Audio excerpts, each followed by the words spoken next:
Hello friends, आप सबका हार्दिक स्वागत और अभिनंदन आपके अपने चैनल उत्तराखंडी निवेदिता और फेसबुक पेज निवेदिता नेगी पर मोटिवेशनल स्टोरी सीरीज़ को आगे बढ़ाते हुए आज की मोटिवेशनल स्टोरी आप और हमारे सबके लिए प्रेरणास्पद। तो लीजिए सुनते हैं पहले मोटिवेशनल स्टोरी। एक सेठ जी थे, कारोबार उनका बहुत अच्छा चल रहा था, बहुत सी दुकानें थी, बहुत पैसा, बेशुमार पैसा उनके पास था। जिस काम को वो करते उसमें उनको तरक्की मिलना निश्चित ही होता। सेठ जी अपने काम से खुश भी रहते और दूसरा प्रभु को भी याद करते रहते। प्रभु में भी सेठ जी की अपार श्रद्धा थी। जो भी काम होता तो सारा श्रेय वो प्रभु को देते कि ईश्वर ने ही सब कुछ किया है। सेठ जी ने दुकानें बढ़ाई, बहुत काम बढ़ाया, मकानें बनाए, किराया आया, बहुत पैसा, बेशुमार पैसा आता गया। जीवन में सेठ जी ने सोचा वास्तव में बहुत पैसा आ रहा है। सेठ जी अब मकान और दुकान को छोड़कर मंदिर बनवाने लगे। मंदिर बनवाते, जगह जगह मंदिर बनवाते और मंदिरों में पुजारी नियुक्त करते। उनको उनकी ड्यूटी समझाते कि आपने सुबह शाम यहाँ पूजा अर्चना करनी है। और सेठ जी मन ही मन बहुत खुश होते कि मैंने बहुत अच्छे काम किए हैं। पहले मकान बनाए, दुकानें बनाई, मेरा चल पड़ा, बेशुमार पैसा मुझे मिला और अब मैं मंदिर बना रहा हूँ और ईश्वर को बार बार धन्यवाद देते। समय बीतता गया। अचानक से सेठ जी को चारों तरफ से बहुत बड़ा नुकसान होना शुरू हो गया। नुकसान चारों तरफ से होना शुरू हुआ। जहाँ से किराया आना था वहाँ से नहीं आया, जहाँ से पैसा आना था वहाँ से नहीं आया। नुकसान कितना होता गया, 100 करोड़ का नुकसान लगभग सेठ जी को हुआ। सेठ जी बहुत परेशान हो गए, बहुत परेशान हुए।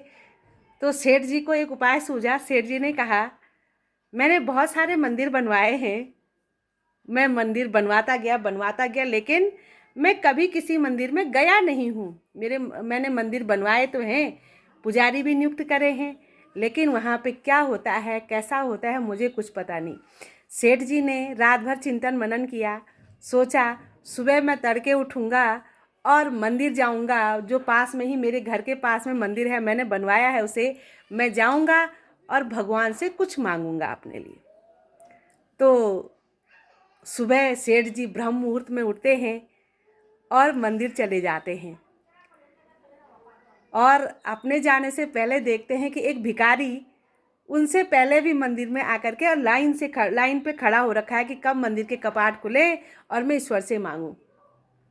जैसे ही मंदिर के कपाट खुलते हैं तो सेठ जी से पहले वो भिखारी लाइन में खड़ा हो जाता है और खड़े होकर के तुरंत ही ईश्वर से कहता है कि हे ईश्वर, मेरी पत्नी का स्वास्थ्य बहुत खराब है, मुझे ज़्यादा कुछ नहीं चाहिए, मुझे 100 रुपये आज दे दो, कैसे भी करो, लेकिन मुझे 100 रुपये चाहिए और जिससे कि मैं अपनी पत्नी के लिए दवाई ला सकूं। सेठ जी भिखारी की बातें सुन रहे थे, मन में भिखारी को कोस रहे थे कि इस भिखारी को क्या चाहिए, सुबह सुबह आ गया है यहाँ। अब ईश्वर, ये प्रभु हो सकता है मुझे दे न दे, ये कहीं प्रभु का मन खराब न कर दे। सेठ जी भिखारी के लिए बहुत कुछ सोच रहे थे, मन ही मन सोच रहे थे। भिखारी बार बार ईश्वर से कहे जा रहा था कि हे ईश्वर, मेरी पत्नी का स्वास्थ्य खराब है, मुझे चाहिए कितना, 100 रुपये मुझे चाहिए ही चाहिए, जिससे कि मैं अपनी पत्नी के लिए आज दवा कर सकूं और मेरी पत्नी ठीक हो सके। सेठ जी सब कुछ सुन रहे थे। सेठ जी को गुस्सा आता है। सेठ जी अपनी जेब से 100 रुपये निकालते हैं और भिखारी के हाथों में थमाते और कहते हैं, जा भैया, ले ये 100 रुपये पकड़ और घर जा और अपनी पत्नी की सेवा भक्ति कर, उसके लिए दवाई ले जा। भिखारी बहुत खुश होता है। भिखारी ईश्वर के चरणों में, प्रभु के चरणों में गिर पड़ता है। भिखारी प्रभु को धन्यवाद कहता है कि हे ईश्वर, आपने तुरंत ही मुझे दे दिया, मुझे 100 ही रुपये की ज़रूरत थी, आपने तुरंत दे दिया, मैं तुरंत जाता हूँ, अभी तो बाज़ार खुला भी नहीं होगा, अभी तो ब्रह्म मुहूर्त चल रहा है, आपने मुझे दे दिया, मैं इस रुपये से अपनी पत्नी के लिए दवाई लाऊंगा और मेरी पत्नी ठीक हो जाएगी। अब ये भिखारी तो चला गया। अब आई सेठ जी की बारी। सेठ जी शुरू हो जाते हैं कि हे ईश्वर, मैं आपको इतना मानता हूँ, मैंने इतने मंदिर बनवाए हैं और अचानक से मुझे 100 करोड़ का लॉस, सभी जगह से मेरा लॉस हो गया है, लॉस हो गया है, लॉस हो गया, सब जगह से, जहाँ से जितना आना था उसका दुगना मुझे नुकसान हो गया है। अब आप बताइए, आपने ये नुकसान, ये भरपाई करनी है, आप कैसे भी करो, मैं कुछ नहीं जानता हूँ। सेठ जी लगे थे, सेठ जी लगे थे अपनी बात एकदम, उनको लग रहा था कि ईश्वर डायरेक्ट मेरी बात को सुन रहे हैं। सेठ जी अपनी बात को सुनाए जा रहे थे भगवान जी को। कमाल की बात ये होती है, मूर्ति से भगवान अवतरित होते हैं और कहते हैं कि अभी जो भिखारी था उसको तो तूने दे दिया 100 रुपये, लेकिन अब मुझे लगता है तुझे भी चाहिए ही चाहिए, तो मुझे तुझसे बड़ा भिखारी कोई ढूंढना पड़ेगा। भिखारी की आंखों में आंसू आ जाते हैं कि हे ईश्वर, आप ऐसा क्यों कह रहे हैं। ईश्वर भगवान ये सेठ जी से बहुत सुंदर बात कहते हैं कि तुझसे बड़ा भिखारी मुझे ढूंढना ही पड़ेगा, क्योंकि तेरी ज़रूरतें क्या हैं, 100 करोड़ की हैं। और तुमने, मैं मानता हूँ तुमने मंदिर बनाए, लेकिन आज भी तुम मुझसे मिलने नहीं आए हो, आज भी तुम मेरे दर्शन करने नहीं आए हो। आज भी तुम्हें ज़रूरत थी तब तुम मेरे पास आए हो।